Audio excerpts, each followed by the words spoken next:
First, what is Scott like behind the scenes? Everybody loves Scott. In all the time that I've been doing this over 3 years, he's one of the people that I couldn't get like a true read on. Do we really hate each other? Is Scott like that off air? Am I like that off air? That's got to be so hard to do. It's not easy, Sean. It's not. I think that's the other misconception about this and why I wanted to jump on with you. Whereas Trump is like, look at Sal over there. Sal, you're such a good guy. Everyone says, hey, Sal from North Carolina. It's so good. It's so good to see you. No. Yeah. You're right. Look, it's like one of our Jason first episodes. Oh, my God. Yeah. Anybody can be on TV. There's some people that just don't know how to actually be on TV. I work the background. What they're thinking. I know what the cameras, I know what the lights are looking for. I know when to land the plane. I found your page. I had to comment because the Scotty Boy thing was just so funny. Here we go. It's going to be a fast call. It's SeanDaniel here. And for the first time ever, we have an interview on the channel. And for the first interview, I'm bringing you guys a frequent CNN guest. The enemy, the guy who goes at it with Scott Jennings sometimes. Am I mistaken by that? That was the greatest trade deal of all time, Scotty Boy? Do you not remember that? Do we not remember? And he revealed a lot about the true atmosphere at CNN, what it's like to be live on air, the pressures they face, what Scott Jennings is really like behind the scenes, but also how really tough it is to perform on a nationally broadcast live TV show about politics.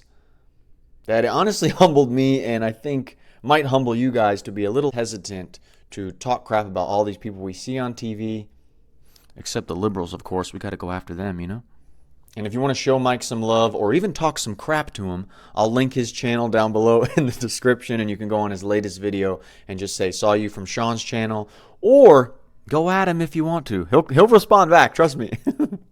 And just a heads up, on the first 9 minutes or so of the interview, you're going to see how my frame is smaller and blurrier because I had an issue with the online platform I was using to interview Mike. But after those 9 minutes, I got it figured out, and I have me full frame, nice, clear, and crisp, with Mike in his full frame as well. But just be prepared for that, and let's go. Alert, alert, the enemy is here, everybody. I like it. Has Sean been bought and sold by some NGO that he's having Mike Leon on the channel? Maybe. We'll find out. You guys, I'll let you guys make your own assumptions on that. Yeah. No, but why did you, first of all, even want to talk to me, Mike? I'm this YouTuber. I have a camera. I got a stuffed animal dog in the background with a USA hat on, and we see you on CNN. What are you doing here, Mike? Well, first off, you emailed me, and I really appreciate it because I think I responded back faster than I've ever responded to anybody. I went down the rabbit hole the other day because, you know, when I go on CNN, I post the clips to my YouTube channel. Some of the other panelists have YouTube channels. Some don't. Like Bakari Sellers has a YouTube channel. Joel Rubin, who was on with me, he has a YouTube channel. Some just don't. I use that to, let's be honest, like feed the machine. And I get thousands of views from those clips. You know, you put CNN Newsnight in the SEO and it comes up everywhere. So I happen to be randomly, somebody texted me first, I forget which, Defiant L's on Twitter. And it was a picture of me making a face to Scott Jennings, right? Like kind of like, you know, I mean, I'm not making a face, like the camera's on and there's a red light. So once you see that red light, you know that you're in the 2 box with him. So this is what I do. Right? Like, I just want to stare at him. Like, I can't, you know, I'm not going to do the Ricky Bobby and like raise my hands. So like, I have to stare at him. Right. So some people were texting me that the next day that kind of made the rounds. And then the Saturday show, Table for Five, we pre-taped Friday. And then people, again, same thing on Twitter, Carrie championing him, hand to the face. I think you had posted about it. Like, it was like a brutal exchange. And me, I'm just sitting there with my buddy Harry Enton, the data analyst, and I'm like, let's hug. Like, you know, like just goofing around. And so people had sent me that. And then I said, you know, I'm curious, like on YouTube, I know people talk about CNN and Fox and some of the absurdities of panels and stuff like that. So I just typed in CNN panel. Your video popped up. Like, it was the first one. It was my thumbnail. Right. And there was a few other ones that popped up. Some had my face, some didn't. And I started going down the rabbit hole of this because, like, there's an element of it of where it's like, you know, you're putting work into it. Like, let's be honest, right? Like, you got to find the clip, you got to comment on it, pause it, push it out. You're doing a better job than they are of promoting CNN. I'll be honest, because if there's an hour-long show, they don't push out all of that stuff. Like, they just leave the content there. They email it to. It drives me nuts. I'm like, well, you guys are wasting all of this content to your 16 million subs that you could easily push this stuff out. Like the DEI one with the Virginia campus, I don't even think they pushed that out. And then maybe they put 1 or 2 clips on CNN.com/Newsnight. So I found your page. I had to comment because the Scotty Boy thing was just so funny. Listen, Scotty Boy.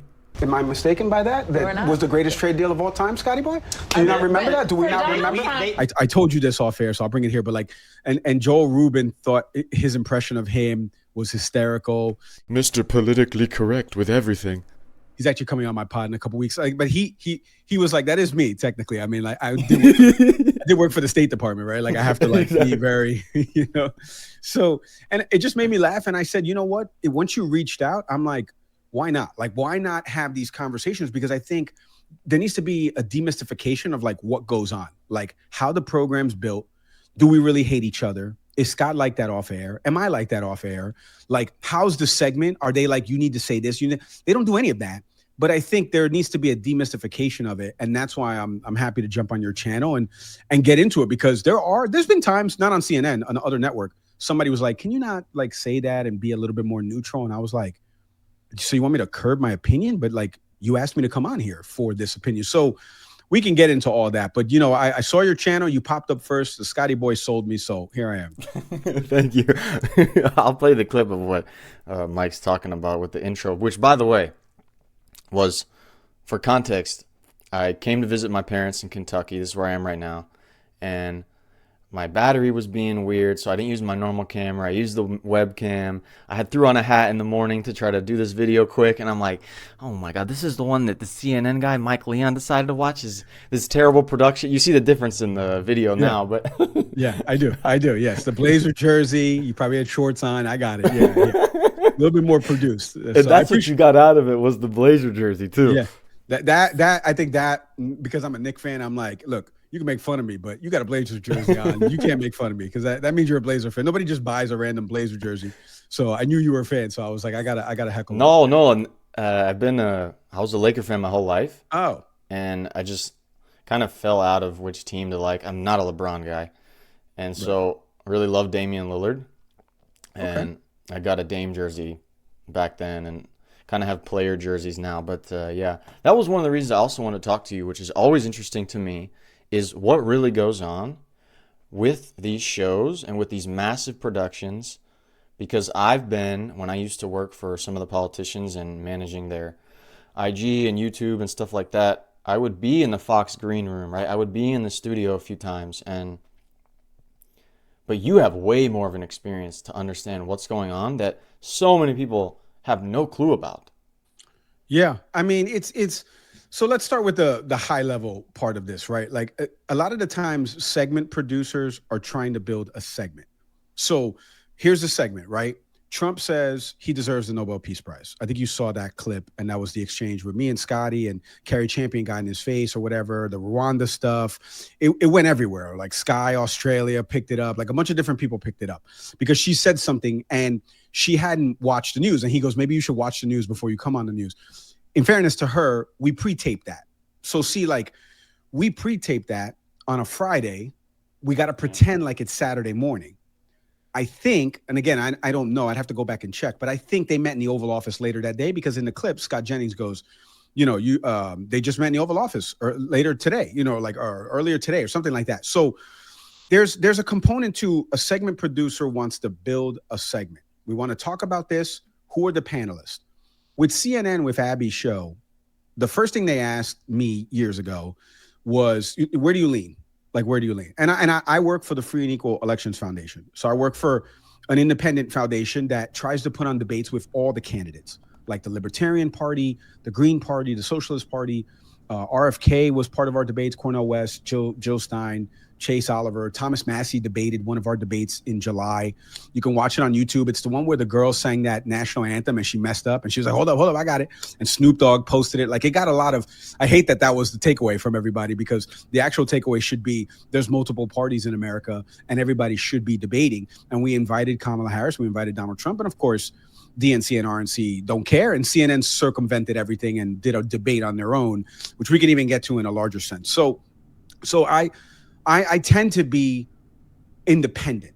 What I say by that, meaning that because I work for the foundation, but also on issues, right? Like, everybody does I'm fiscally conservative, I'm socially, liberal, whatever. Like, a lot of people tend to say that, but like, I tend to truly like live in that lane. If you do make a certain income and you do have a family of 4, I don't want to get taxed as much as I start to go up higher. Maybe a little bit, but like, again, there's got to be ways to like make this work, but also not tax people that make $45,000 and $50,000, and give them, an opportunity to like actually work. I mean, rent prices are so high back in New York. Here in Miami, rent prices are soaring. And then like the median average, the area I live is like 60 grand. Like, how are you supposed to afford that? Especially if you have a kid, you got a wife and things like that. So CNN will ask me that. They'll ask me, where do you lean? Then they set up the show. So on a typical day, they have 5 segments, A, B, C, D, E block. The last thing is the nightcap. We got the little thing there, and it's like, Mike, what do you want to do? And I'm like, my wedding, I want John Legend to be there. And then I do something stupid. So A block, let's go back to the example I was talking about with the Trump Nobel Peace Prize. So they set up Scott Jennings, and they'll set up Carrie Champion, because they're going to R and a D, right? They do. The producer back end, by the way, does a fantastic job of every few seconds changing the angle, and it's like, it's mind-blowing to watch. We don't even notice it when we watch it, but when you've been in those scenarios, you see, man, these guys, like you, who did producing work and worked in TV for a bunch of years, which I want to ask you about, they do a smooth job with getting those angles ready. So funny enough, those are the directors that are inside the control rooms. That are directors, like, okay. Yeah, they're like, take 21, take 17. The producers are in my ear being like, hey, you got 10 seconds. Like, land this plane already. Stop talking.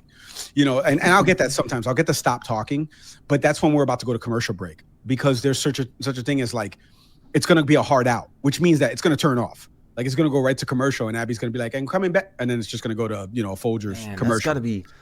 That's got to be so hard to do. It's not easy, Sean. It's not. I think that's the other misconception about this and why I wanted to jump on with you. I think people think this is so easy. Any bozo can be on TV. Anybody can be on TV. Anybody.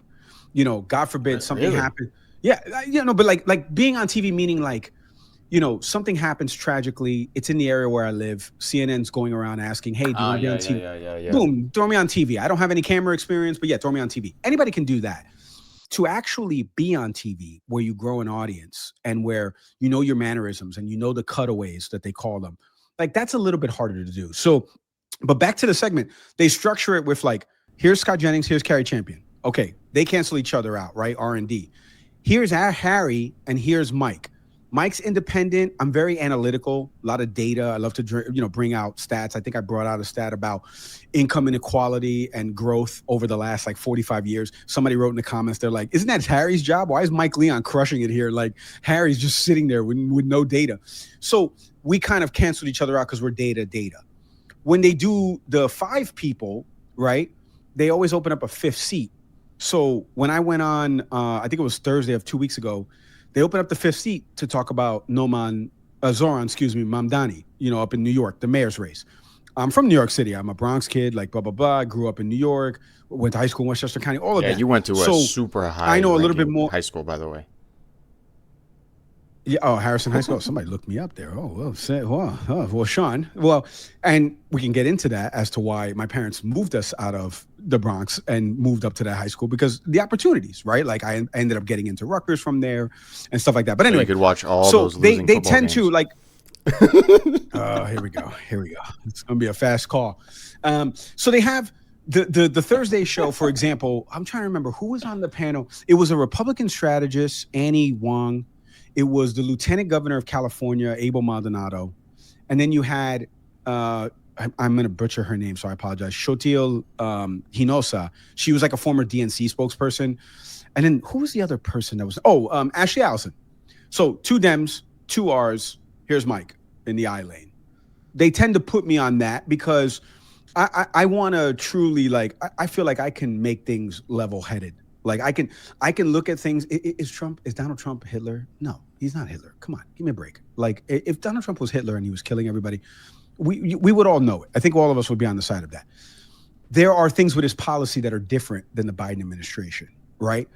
And when we talk about immigration, the CBP app, from having talked to people on the Mexico side of the border and people down in the El Paso, in that Rio Grande Valley down there, the app worked because it stemmed people coming to the border because they had to make an appointment. Trump came in, got rid of the CBP app. They repurposed it for something else. I want to talk about that, like the policy, like it's a changeover. I'm not here to regurgitate talking points and stuff like that. Like this is an original thought. I come at it with data and stuff. And not that Scott Jennings has written out, talking points. We all tend to write out some notes that we want to say. Same thing with Ashley, but like, it's more of like, I look at it from an analytical lens, and I truly try my hardest to like take off the R&D association and look at it down the middle. That's the way CNN builds the segment when they want to do, a panel discussion. They'll send us the topics prior to. How early do they contact you A-block, about going up there? Because you just told me that you're going to be on there relatively soon. Yeah. How early do they plan that out? Correct. Because it can't be based on topics, because topics happen the next day. Trump does this, Biden does this, Right. Oh, I flew up there one day. I got into the studio and the guy's like, "Who are you?" I was like, "I'm Mike Leon. I'm on in this segment." And he's like, "I don't have a Mike Leon in this segment." I was like, and they flew me up that morning, and I texted the head of contributors there, and I was like, "Hey, they're not putting me on." She's like, "What?" So I mean, I've sat in a hotel room and they're like, "Hey, we need you to stand down." I've gone to a studio here in Miami and they're like, "Hey, we're going to cancel it tonight. We're going to talk about something else. We're going to tease the Diddy trial or something like this with Laura Coates stuff." So they like for Newsnight, they tend to plot guests throughout the summertime with summer breaks. They tend to plot guests on weeks. Okay, that's why we saw you so many times, basically last week. Yeah, because I did Thursday, Friday, 2 shows, because the Friday afternoon show is taped for Saturdays. So it looked like I was on all 3 days with her. And so I tend to wrap around. I'll either do, like the next time I'm going up, it's a Monday, Tuesday I'll be on, right? So I'll probably fly up there Sunday. I'll go on Monday, Tuesday. But again, sometimes, I'll give you an example. When I went up there, I wasn't in the A or B block because of the Iran stuff was still going on. So they had a military expert. I'm not a military expert, nor do I claim to be. I'm a podcaster, what I'm saying, that happens to work for a foundation that puts on debates. So, they're looking for guests, but the thing is that I am, not to toot my own horn, but like I am entertaining as evidenced by you cutting the clip. Like there's a way to say things where I can get everybody to, and we can talk about this. Before we go out there, I always tell people, we're walking to the studio, I'm like, all right, no arguing. I don't want to hear this. And everyone's laughing. And I'm like, I'm not kidding. I got Abby's back. No arguing. And it's more of like, I say that as a joke, but also there are little cues that you guys can't see on camera. So this is my finger, for example. You guys can't see my finger right now. There was a point when the GOP strategist, Angie Wong, had said something about Mamdani, and Jewish folks that she has talked to said they're scared because he's Muslim, right? Look, that's terrible. Like, I'm sorry, that's terrible. But I didn't say nothing because Abby went like this. You can't see it, but she went like this.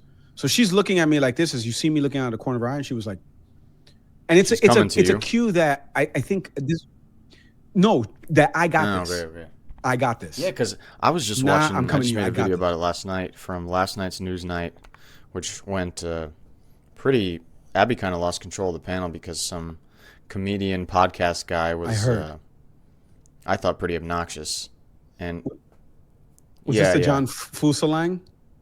Yeah, he hosts a show on Sirius. I heard about it where she said something to the effect of like, when I say stop, right, and you imagine how tough that must be to keep in control and to balance, because you got 5 people.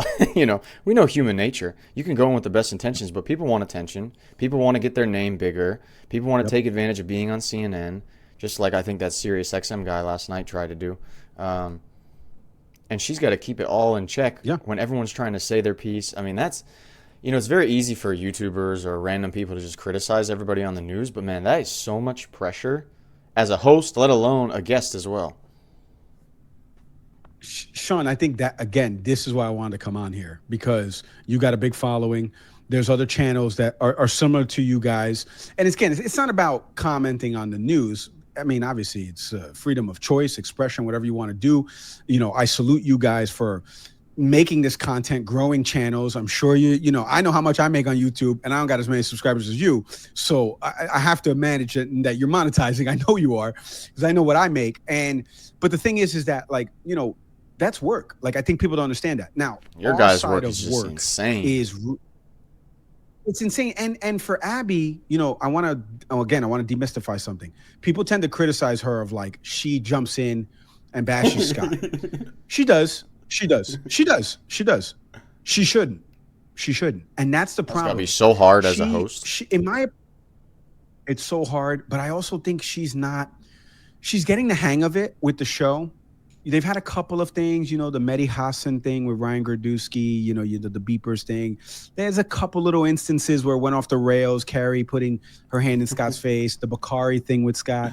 Like, there's been some instances where, like, it's kind of a little bit off the rails. Do they not understand how good that is for TV, for entertainment?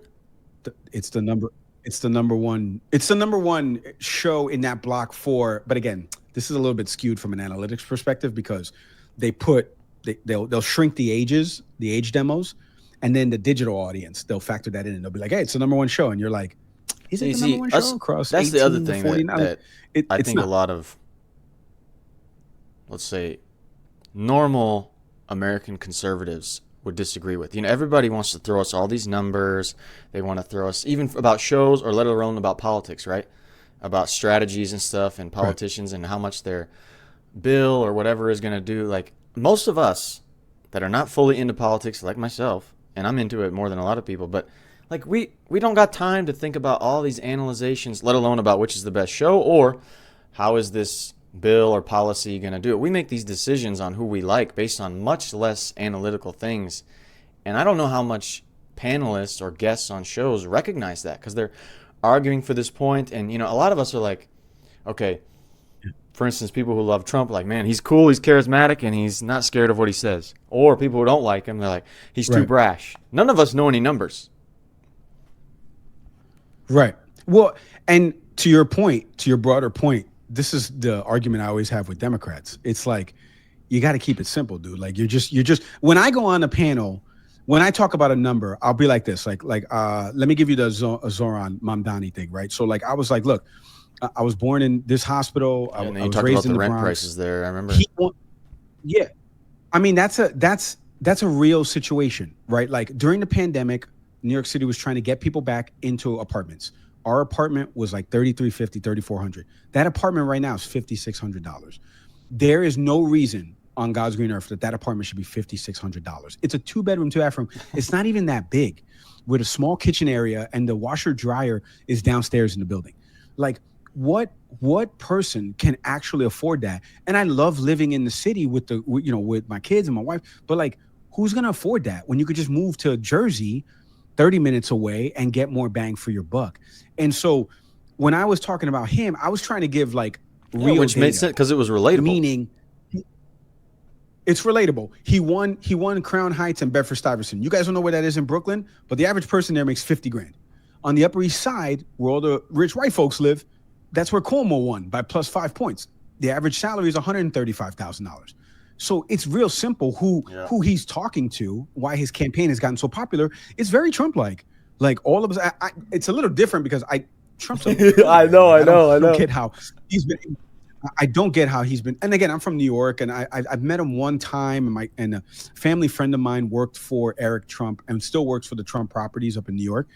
So, like, I've only met him one time on The Apprentice. He actually came to Rutgers. They filmed, like, an episode on The Apprentice, and he was shaking people's hands before one of the games.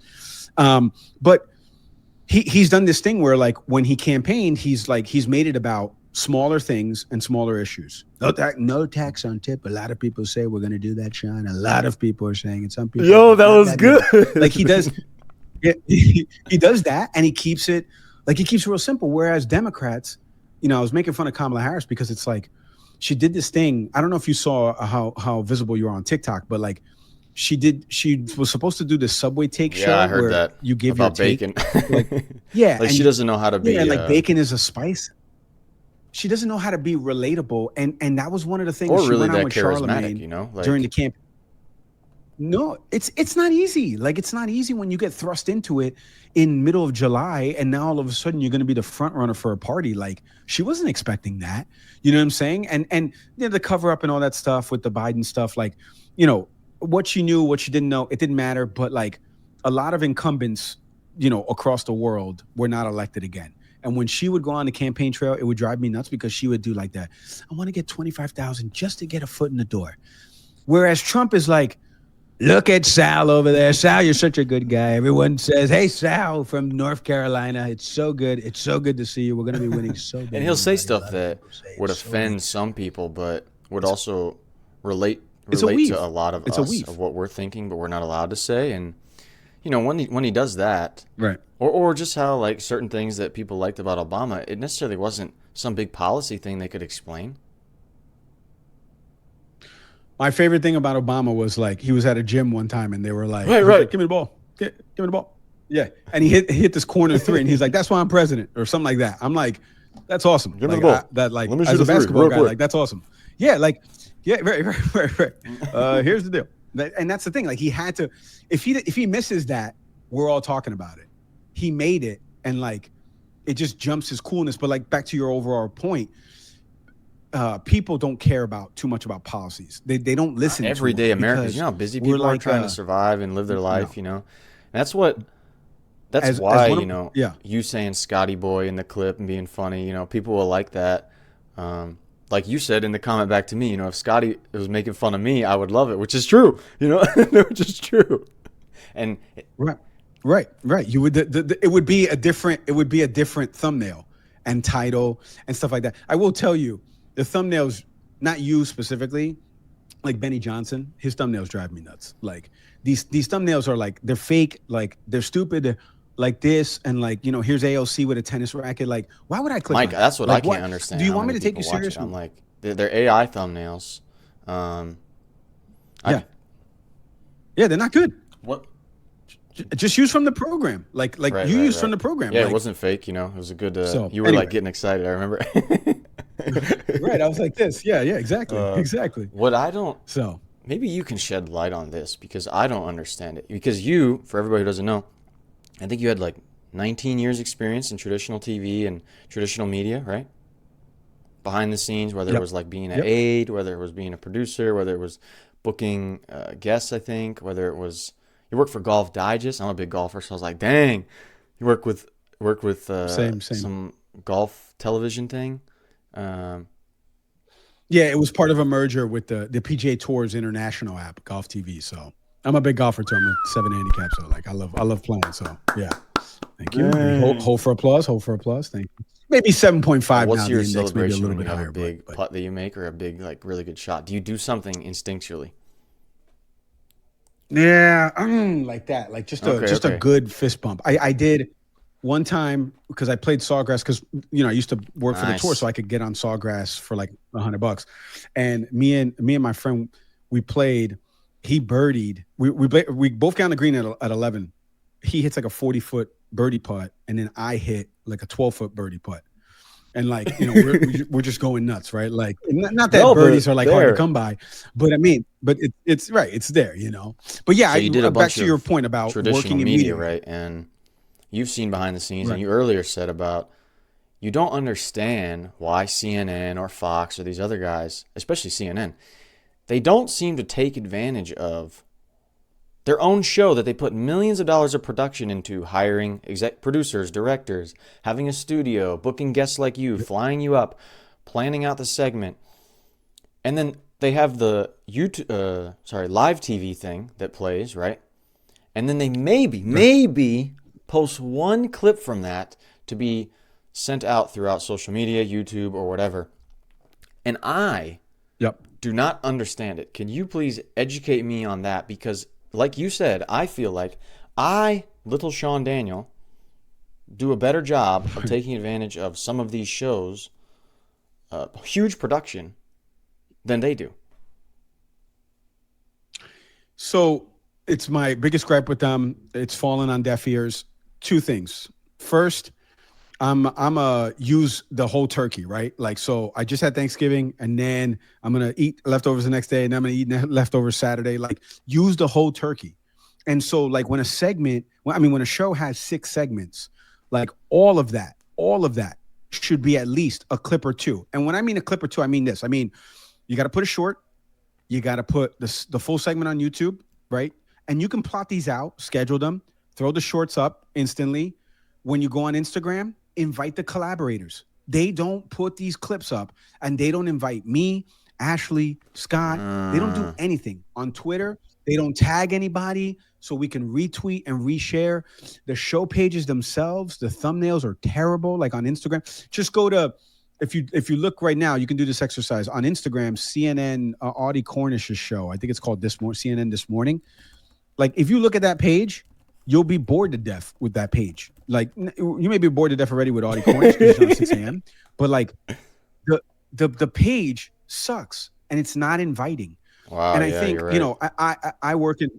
Yeah. Now I'll give you an example. I work in the boxing space. So look at BoxLab, BoxLab promotions. 2 words. BoxLab promotions. Do a lot of the content for the MLB, which is insane. Yep. Yeah, I did a lot of producer editor work for them for like a full season. But do you see how my thumbnails look? Do you see how we invite people to collaborate? The boxers themselves, the federations. Right now, as we're recording, you know, the Taylor Serrano fight is happening. MVP pushes out. Yeah. I mean, they overpush. They push out like 40 pieces of content a day. Like, that's crazy because the machine's going to drown. But you have to feed the machine at least, especially if you're CNN, when you're a 24/7 news network, you should be pushing out at least 11 to 12 to 15 pieces of content daily. And on Instagram and Twitter, inviting collaborators. You have all of these folks that are contributors and they have thousands of followers and they don't invite them. So I can't explain it. All I can tell you is that the same thing that you said, I've said to a few people, and they've been like, yeah, I mean, that, you know, it costs money to hire people to do that and stuff like that. And I'm like, I mean, Riverside has an AI clipping tool. You can clip things nowadays with AI and then have an editor just tighten it up. That's what I do now for my podcast network. I have like 6 or 7 shows that are under the podcast network. It's not just my show, but a few others. Legal show, she records on Riverside. Boom, 5 magic clips. I'll take 2 of them. I'll get her long form. She does a few CNN hits. Now throughout the week, there's 7 to 8 to 9 things being fed in the machine. I don't want to overfeed it, but we're giving something daily. Yeah. So why don't you think, because I found this too, the same thing with some of the conservative big brands, like whether it's Blaze TV, I've had some interactions with, and they're like, oh, they're so traditional media thinking in their mind. And which was funny enough, which made me kind of start the YouTube on my own, because I used to work for guys and build their followings, like candidates or speakers, some of the Turning Point guys, and then was maybe thinking of working for one of the companies, and they just was thinking so like a company. They didn't think ingenuitively at all. And now it's fun to obviously build a whole audience and like take advantage and get tons and tons of views.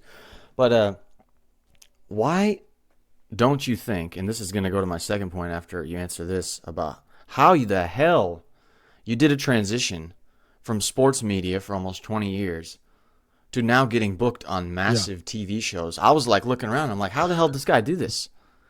But before I ask that question, why don't you think that CNN or these big networks, CBS News, ABC News, why don't they have on any of these massive, even liberal YouTubers or massive conservative YouTubers that already drive such an audience? I will tell you that I think Abby's show is trying to do more of that. Like, they've had Van Lathan and Rachel from their podcast. They had Jillian Michaels, I think was yesterday. You know, she has her own podcast. Everybody and their mother has a podcast. But and I joined in 2020, so like I'm guilty as charged, right? Of the people that were starting. But there's a lot of people that get on the shows that if you asked most of us or even older people that watch shows, they'd be like, "Well, who was that?" Right. But here's the thing though, Sean, back to your overall point. let's say they have. I'm trying to think of a podcaster that's in. Let's go with Benny Johnson. Let's say like David. Let's say the guy you've had on your show, David Palkman or something, the liberal guy.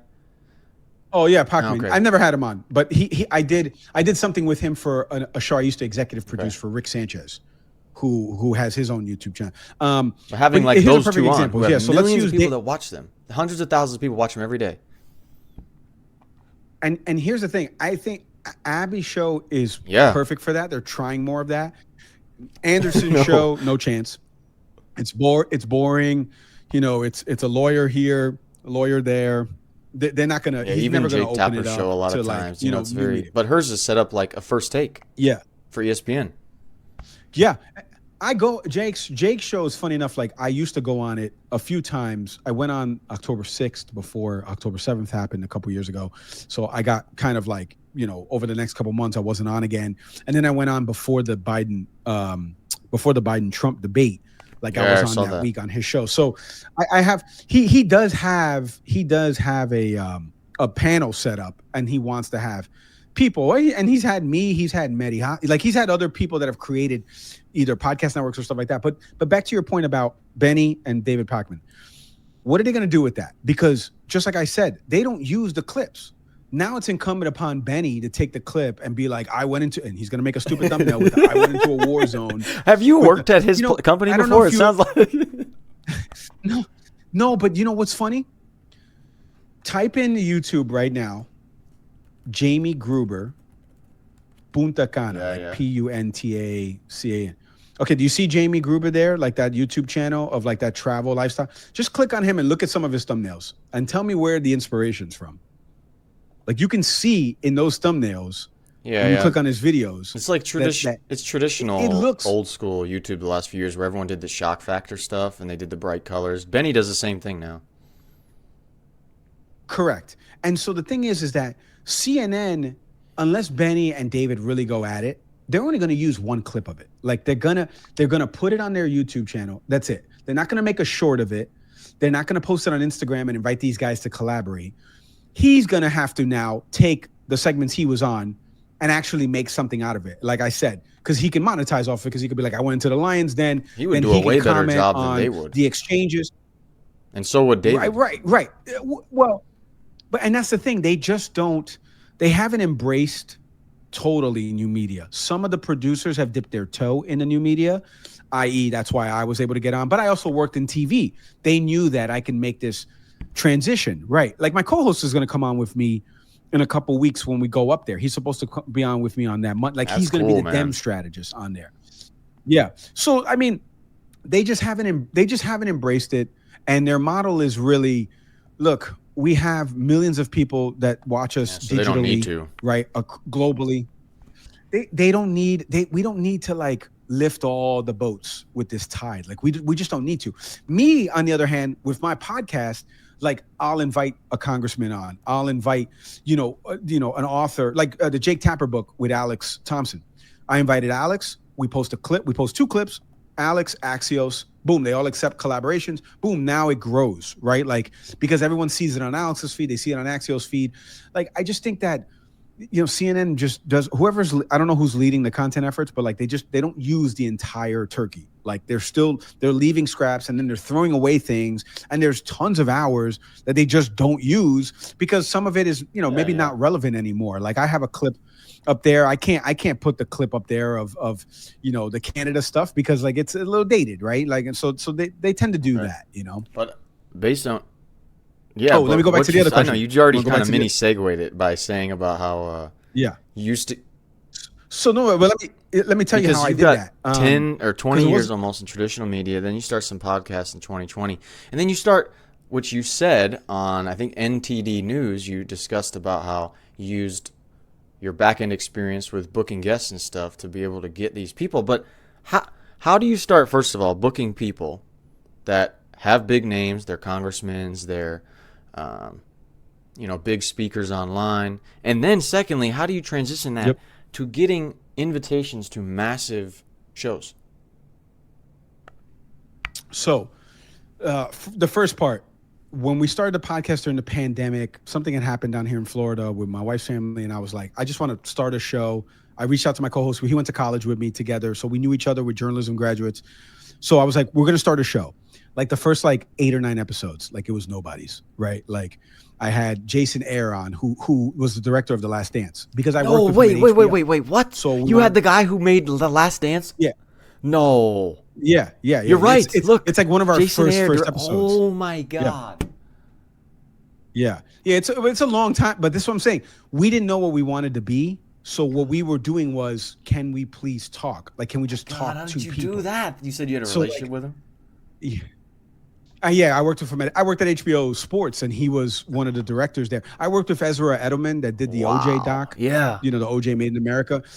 I worked with a lot of the guys that you interviewed Matt Mike Maxon Hill, who used to be the GOAT on ESPN. Like, yeah. I worked with Mike at ESPN, and again, same thing. We talked about like media, but we didn't structure the show. Like it wasn't structured.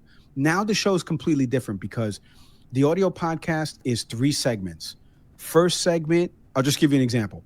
First segment coming up Sunday, we may get into the Epstein stuff if Bongino or Kash Patel decide to, resign, or if Pam Bondi gets let go. We may talk about it. When we come back after the break, New York Times correspondent Maya King, she's been covering the Mamdani race in New York. New York Times has gotten a lot of flack for some of their editorials. Boom. So we structure it like that, where it's like segmentized, right? First segment's me and him talking. And then on YouTube, I only throw the interviews up on YouTube. And then I make a couple reels from that interview. And then the NTD stuff that you've seen, I do 3 hits a week for them. So I publish that. And then whenever I go on CNN, I publish that. And then I'll make some reels from that. So I have like 3 tracks of making content. But back to the overall question, like started the pod, 30 episodes in, I was like, yo, we got to structure this. Like our first big guest was Michael Eric Dyson, but he didn't accept any collaborations. He didn't do anything. So I just put together like a list of like, yo, if we make something, we're going to charm these people so that way they promote our stuff and they reshare it and et cetera, et cetera. The biggest break that we got was Jake posting us a bunch of places to his 3 million followers on Twitter. And that's how him and I, when he came out for his book. So we've gotten some traction from that. But the leap to TV was, but hold on. How did you even start getting some of these guests? After you just worked relationships? You mentioned it. No, you mentioned it before. Like I had a guest booker template. So basically the template that I send out to guests is, hey, blah, blah, blah. It's blah, blah, blah from blank show. We would love to interview the blank person, 15 to 20 minutes. Here are some people that have been on our show. It's easier now because now it's like, this is who's been on our show. Like when we invite a member of Congress on, we have one coming up next week, I think it is, or 2 weeks from now. He has seen that other people have been on the show, right? Right, exactly. He's seen proof of concept. Early on, it was a little tougher because some people were like, who's been on your show? And then I had to send like, well, we had Sabrina Rodriguez of the Washington Post. I just happen to know her for like a long time. Like nobody knows who she is, but I would send them the video. A lot of times people don't like vet it, right? Like they'll see it and they'll be like, I guess, all right, I'll go on. But then when they meet us, they realize that, we mute ourselves after we ask a question. We don't talk over people. Like it's very cordial. Maybe there's some pushback here and there. Thank them for being on. And then we tell them this stuff is going to come out. We send it to them. Hey, please reshare and things like that. So it's easier now, but the TV stuff started because a friend of mine wrote a book and I saw him. I was flipping around, saw MSNBC on a Saturday night. I don't watch MSNBC. I think MSNBC's production value sucks. I watch CNN the most, and I watch Fox just to see what their chyrons are saying. Like that. Other than that, that's what gets you going in the morning, isn't it, Mike? No, I don't see the morning is when you can watch Fox. See, America's Newsroom is when you should be watching Fox.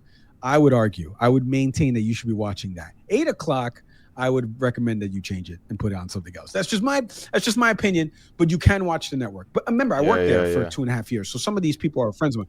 So I saw my boy on MSNBC. He was promoting his book, right? And I texted him. I'm like, hey, how'd you get on? And he goes, and I heard him on Dak Shepard's podcast. I was bike riding one day and he was on Dak Shepard's podcast. I'm like, dude, how'd you do this? So he gave me some tips. He gave me the MSNBC anchor's email.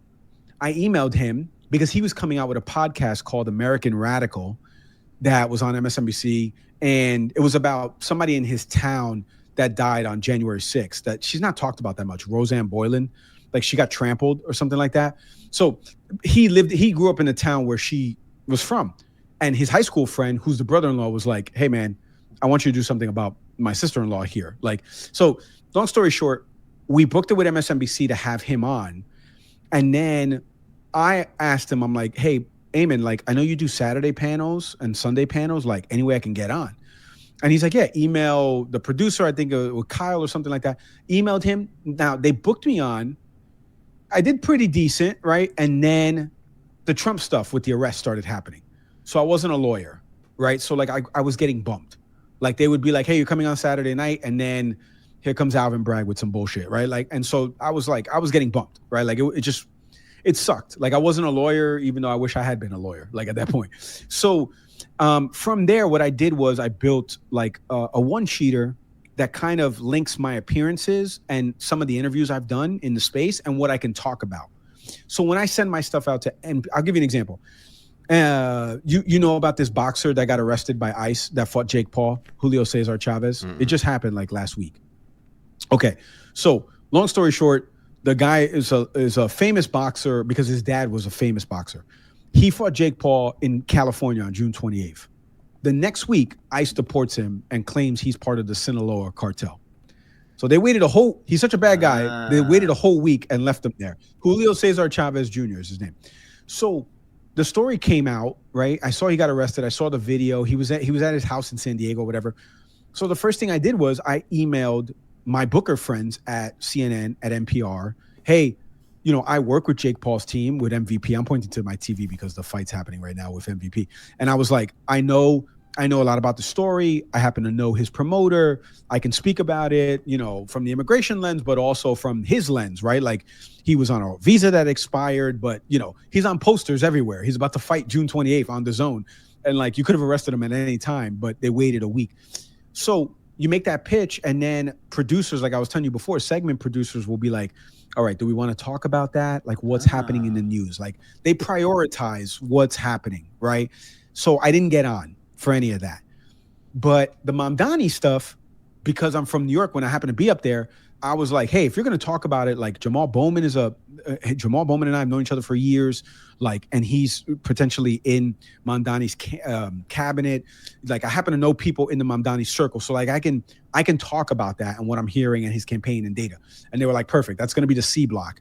So you can talk about that. So it's like, you have to pitch yourself to be able to talk about something, even if some people will be like, who's this podcaster talking about like the New York City? What? Because he happened to live in New York.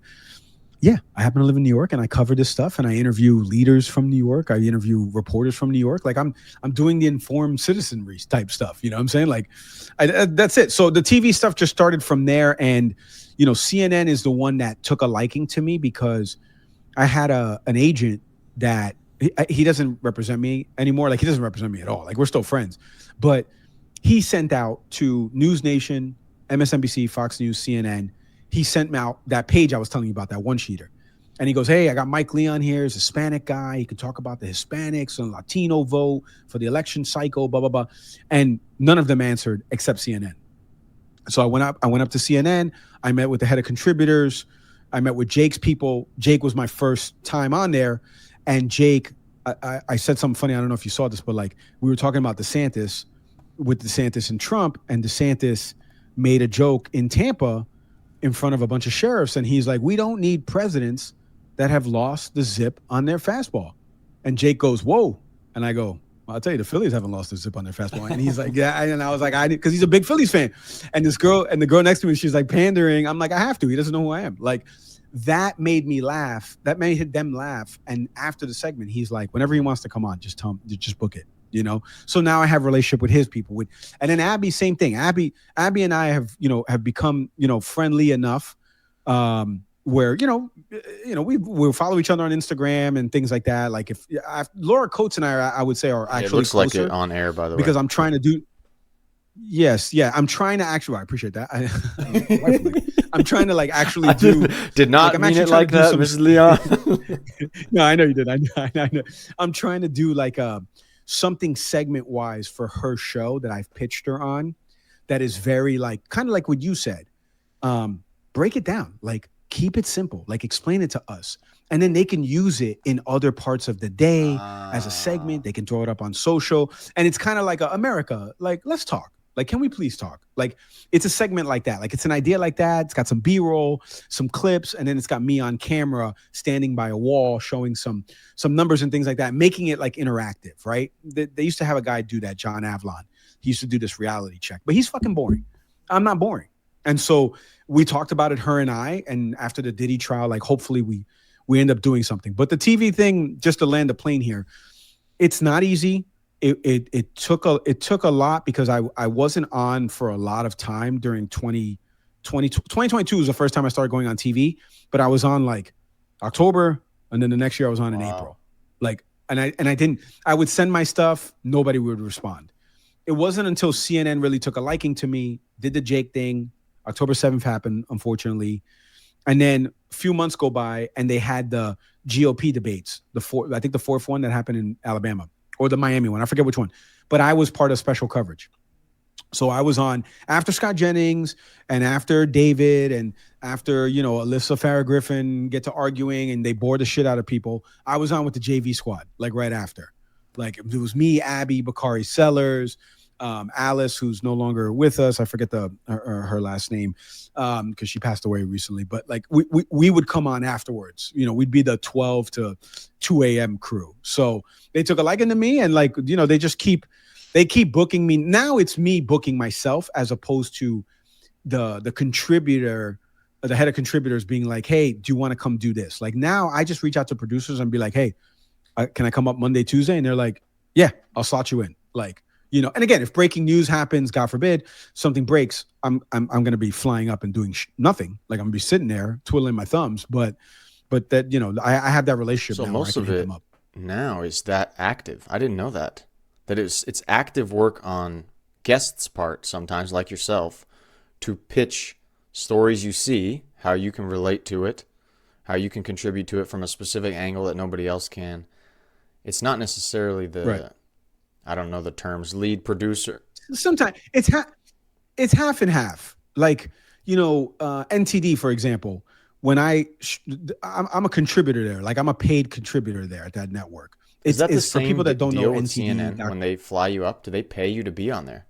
No, CNN does not pay me. CNN does not pay me. So I'm not a contributor. Benefit. If you see the word CNN contributor, so that means that person's paid. If you don't see that, everybody just does it to grow their exposure and their authority in the space. I mean, it got me on. It's itsSeanDaniel, baby. But in all seriousness, like, that's how I did it, because I wanted the legitimacy. Yeah, it makes sense. Like, when you go on my YouTube channel now, you see, like, can we please talk on TV? Like, you see that thing. Like, everything's segmentized into congressional interviews. Can we please talk about Trump? The Israel-Palestine conflict. We got Russia-Ukraine war, like the experts that have been on. And then the TV stuff is like 140. And my co-host, I've gotten him on NTD. But NTD is, for people that your audience may know this, the Epic Times, the EPOCH Times, like that. Yeah, Epoch Times. Yeah. So it's their TV network. The perfect example is their producer will be like, hey, can you talk about this? And I'll be like, yeah, I can kind of give this angle. And she goes, okay, let me find a lawyer as well. So we can have you talk about the political fallout because you had a member of Congress on. He talks about the legal fallout. So we did something on SCOTUS recently. So it's more of like her searching for somebody because she has a angle specific they want to hit. Yeah. Yes, right. Whereas I do more proactive stuff because I'm the crossover in news and sports. Like, I work in the boxing space. Yeah, like I've the worked reason in you even had an space, angle like when Stephen A. Smith was talking about he might run for president, was you can just, I was trying to analyze that, how you can drop names or titles or positions you have had just as means of authority in an audience eyes and the producer's eyes that give you opportunities to talk about, like Stephen A. Smith. Yeah. Like the way I do it on air, or you mean like on just air background? That's why they pitch you basically to the audience by introducing you with background info that ties to the topic, right? Yeah. And I worked there for about a year and change, and I didn't know him. Like, again, yeah, I imagine ESPN up in Bristol, Connecticut. Yeah. It's so big. I've met him a few times because I worked on the Deportes side and our studios were near each other. So I would see him. I know the people that were camera operators in his studio. Like they're still friends of mine to this day. So like, run into him. I know more of like Mike Hill. Mike Hill, I happen to know. Freddie Coleman, who does ESPN Radio. Like I knew those guys. Bill Pito, that used to be on ESPN, but now he's with MSG. Like I knew some of those guys. Like it was a little bit different. I didn't really know. I met Dick Vitale one time. Jalen Rose when he was there. So like you got cut by his hairline when he walked by. He's so sharp it cut you. Yeah. It was so good, so sharp. Scott Van Pelt, super nice guy. Like will always say nice things about him. Butcher Gross, like super nice people. But yeah, I think it helps because these folks that are on the CNN panels, this is what I was telling you before. Anybody can be on TV. There are some people that just don't know how to actually be on TV. I work the background. What they're thinking. I know what the cameras, I know what the lights are looking for. I know when to land the plane. So if I'm making a point, I'll be like, and that's why I think, in all honesty, he's going to win this race. A big contributing factor as well. Why they don't have on more people that are like social media following people, because they might not. I don't blame them. I've been in the Fox newsrooms when they're filming, and I've been in some other news ones, and I'm like, that's a good point. I didn't think about that. These people might not know how to act with the organization that needs to be timed to go to commercial at a specific point. I had a friend hit me up today, Sean. I didn't think about that. So it's apropos. He hit me up today and he was like, "Yo, how do I become like a subject matter expert so I can pitch myself?" Like, so for example, if something happens where he lives, he can pitch himself to the paper so they can get a quote from him. Like Trump used to do this back in New York. I think Tara Palmieri. By the way, the way you name drop names, she would remember names of position is insane. I remember everybody. Dude, I know everybody. I know that's the thing. That's the other reason why I love CNN, because I know everybody from Karen Finney to Shermichael Singleton to Bakari Sellers to Scott Jennings to me to Jake to Abby to Laura to Caitlin to Boris Sanchez in the afternoon, who's a friend of mine, like Breonna Keeler, Kate Baldwin in the morning, John Berman fills in. Like I know, I just, it's all up in here. Like it's a little annoying that I happen to, and by the way, same thing for Fox, MSNBC a little bit less, but what was I saying? What the hell was I just talking about with the people being on the show? So your friend Donald trying Trump to used to get an angle. Yeah, Tara. Yeah, so Tara Palmieri mentioned this on her show. I don't want to give her show any more credit, but she talked about how Trump. She used to reach out to Trump back in the day to get a quote about something. So like it could be about nothing having to do with Donald Trump's expertise. But he wanted to be one of those quotable people. I have something to say about that. Get ready. Yeah. Right. Market starts to go down. She would call him, what do you think of this? Well, a lot of people are saying that my Stakes and Sharper Image are going to be such a huge hit. A lot of people. So like but that's the thing. Like he would always be one of those quotable ones. And this guy is trying to do the same thing. But he's like, this is what you were saying before. Like, how do you start this process? It's not easy, man. This took me 5 years. Like, build the show, build the audience, build the documentation, build the proof of concept, like you said before. Send it to these producers. Hey, what do you think? Do you like me? Circle yes or no. And then it's subjective. Like, it's truly subjective. Like, you see all these left-wing people that are like, why CNN?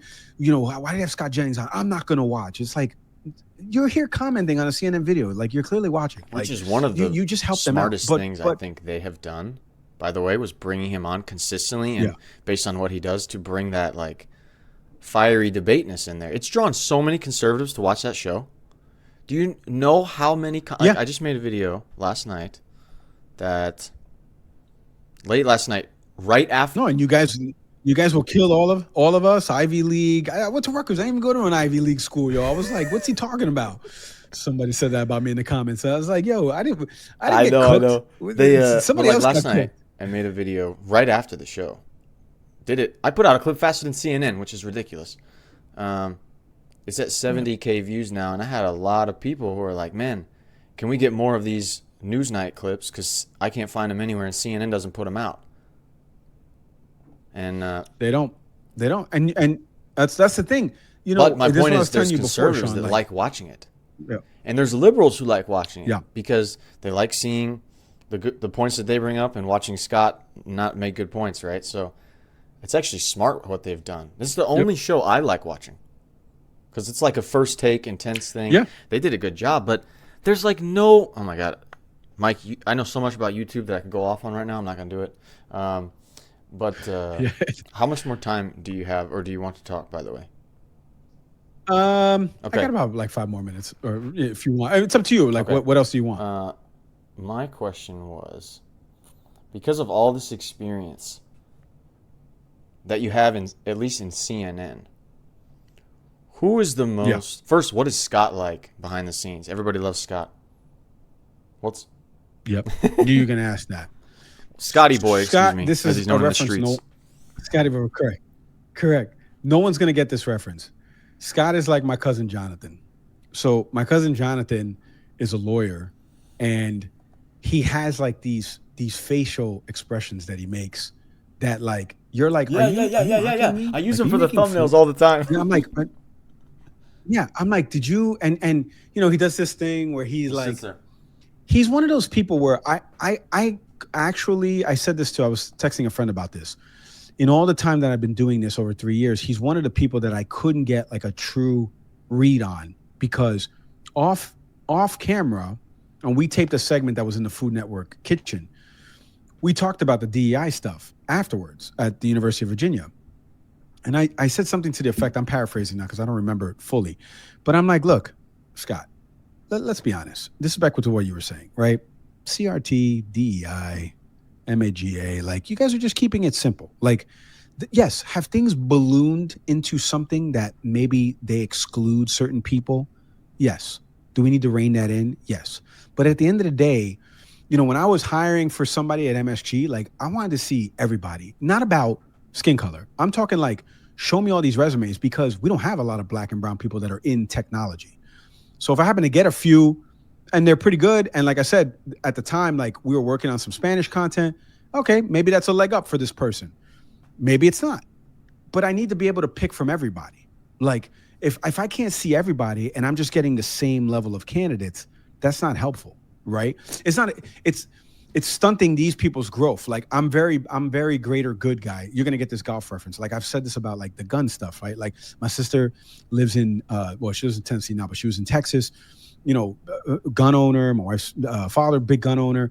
But like I'm not a gun. I don't have a gun obsession. If the government tomorrow was like, yo, Callaway Epic drivers are responsible for all the killings. We need everybody's Great Big Bertha. We need their Epic drivers. You got to give it back. We're going to give you some incentive. I'd be like, yo, take it. I mean, I'll just play a TaylorMade. Like I'll hit one of those. So like I tend to live in that lane. Other people don't live in that lane. They don't want to live in that lane. So Scott, I think when we were talking about this off air, he made a point to me that I was kind of like, yeah, I'm just looking at it from kind of like, this guy went around the university and like was like, well, no, we're still going to do this. And that's why they fired him. I'm like, yeah, I guess. It's kind of not what you said though, but we left it there because we were eating food and we're hanging out and people, we got to bring our friends and stuff like that. So I didn't really get, like, him and I talked a couple times because we had filmed over 3 days. He's a nice guy. Like he's just normal. Thoughtful with what he says off camera as he seems to be on camera, because he seems to be really like meticulously thinking through little gotcha angles that he tries to take. And does he seem that measured with his conversations? So I'm glad you said it like that, because he doesn't seem like that in the green room. In the green room, we were showing him this video of the Cubans down here in Florida for Trump, and that video that they did and the song. He had never heard it before. He's like, this is hysterical, blah, blah, blah, blah. Then we go out in the studio. I have no idea what he's going to say. And it's that Scott Jennings. So, and I'm not saying it's a switch, although I will tell you that for me, it is a switch. Like, yeah, you got to get in a different mode. Like you can't just be yourself. It's a different mode. It's not. Correct. I can't like hiccup. I can't do anything. Like, right. I just got to keep it for 5 minutes, 6 minutes. Don't lick your lips. Don't do anything stupid. Don't blink. Like, make some concise points, get your shit off, and then get out of there and turn to somebody else so they can make their point. I try my hardest not to argue, because I think arguing on TV solves nothing. Right. Like, especially when 6 people, like we were talking about before, it's tough for Abby to like kind of moderate that. I don't want to argue with everybody. How about I make my point? And then you make your point, and then we figure out what's actually, the best path forward. So he's one of the people that I couldn't get a read on. I will tell you, the green rooms are different. When I've been to Fox News, I've been in some the green room's rooms way and different. they're Like cool. the green, But what do you mean? The green room in Fox News is different than in, or you let mean me it's give you an different than example. on set? No. I mean, like, it's just the vibe is different. So, like the CNN green room in New York City, right? I'm in there one day. Jasmine Crockett's in there, right? Me, a reporter from I forget where, Boston Globe. Like, we're bullshitting, and then I look in the corner and I see a guy sitting there, and I'm like, "Is that Lee Zeldin?" And like, he was sitting there because he was going to go on first. He wasn't talking at all. Lee, you could have said hello, buddy. I'm from New York. But like, I was like, why is he so quiet? Like, why is he not? You could tell like he just felt like out of place. Juxtapose that. I go to Fox News. Big word. Sorry about that. I go to Fox News and Representative Darrell Issa is in the green room, and the guy from the Foundation for Defense of Democracy is in the green room. And then I forget who else was in the green room, but it was kind of like, it's a conservative leaning network, right? It's like I know I'm going to change my words a little bit. Like, I'm still going to give a little bit of flair, but I'm going to change my words just a smidge. If something to me is wrong, I want to call it out for being wrong. Elections have consequences. A new president can come in and he can make policies, and this is the immigration policy. Like, you guys voted for this. Like, it says it. Like, to complain about it now, this is not what I voted for. Yes, it is. I was at the RNC. Like, I saw the signs. It said mass deportations. Like, there was no asterisk there. So, like, you complaining is stupid. But also, again, talking to immigration attorneys on the show, they're confused because this used to be a civil offense and now it's a criminal offense. It's just a policy change. It's a quick change. You used to be able, your visa expired. Okay, just see an immigration attorney. You're going to go to court. You're going to pay a fine. You're going to try to get your paperwork in order.